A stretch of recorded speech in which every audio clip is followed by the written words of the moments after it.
Assalomu alaykum. Bugun Illustratorda shakl yordamida gul yasashni o'rganamiz.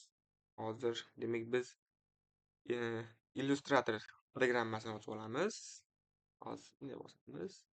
Demak chap tomonda New faylni bosib, o'zimizga kerakli bo'lgan oynani ochib olamiz. Hop. Demak, men 1920 ga 1080 razmerni ochib oldim. Bu o'ng tomondagi bo'limimizda doim bu piksel turishi kerak, shuni unutmanglar. Hop, demak create'ni bosamiz. Demak, mana bizga kerakli bo'lgan oyna ochildi mana. Hop, endi chap tomondagi bo'limimizda mana Polygon tool yordamida mana gul yasaymiz. Buni Polygon toolda chiqarish uchun mishkani olib borib, mishkani o'ng tomoniga bossak, mana o'zini bo'limlarga kelib chiqadi. Bundan Polygon toolda tanlaymiz. Mishkani bir marta bosamiz va o'zini bo'limiga kelib chiqadi. Hop, demak bizga bu radius bu, ya'ni shaklimizni katta kichikligi. Razmer katta kichikligida shu ko'rsatadi.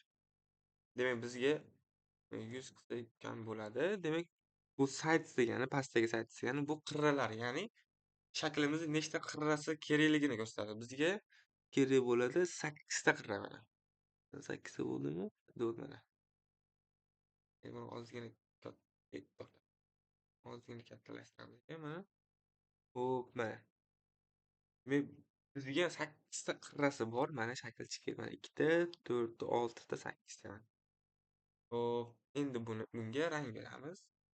Hop, mayli, qizil bo'lsin mana. Strokni o'chirib beramiz. Hop, endi shaklimizni belgilab olamiz. Belgilaganimizdan keyin tepadagi effekt bo'limidan Discordni tanlab, Hooker'da bosamiz mana. Hooker deb turibdi mana. Hooker bosamiz. Hop, mana o'zini bo'limiga kelib chiqdi. Endi nuqtani ushlab chap tomonga sursak mana. Ya'ni shaklimizni ichki tomoniga yumshatib beradi. Mana ichki tomoni mana. Hop, hop, hop, hop mana. O'ng tomonga sursak, navrot, ya'ni teskarisi. Tashqi tomonga yumshatadi mana. Hop, hop, hop, hop mana. Yana ozgina bo'ladi. Okey deb bosamiz mana. Endi buni razmer bo'lmas. Bo'ldi. Endi bunga yana ham chiroyli bo'lish uchun o'rtasiga bitta shakl beramiz mana. Buning uchun bizga yana ellipse tool kerak bo'ladi. Shuni bosamiz. Keyin shiftni bosib chizamiz mana. Shiftni bosdim. Keyin mishkani bosib chizyapman mana. Mana. Agar shiftni bosmay chizsanglar, mana misol uchun mana o'ynab ketadi mana shakllar. Shunaqa. Endi bunga mana sari bo'lsin, mana sari rang beramiz. Endi buni bu yerga misol uchun taxminan qo'yib qo'ya olmaymiz. Misol uchun mana bu qo'yishimiz mumkin. Qo'ydik mana. Endi buni liniyasiga misol uchun taxminan qilib qo'ya olmaymiz. O'shaning uchun liniyasiga, razmeriga точный qo'yish uchun ikkala shaklimizni belgilaymiz. Ozgina katta bo'lib ketishi menimcha kichaytirib qo'yamiz. Ikkalasini belgilaymiz. Mana shu hop etib ikkalasi belgilandi, ikkalasi. Endi o'ng tomondagi menyuda mana elegant degan bo'lim bor mana. Elegant degan bo'limda mana hop bu bilan buni bosamiz mana. Mana shunaqa.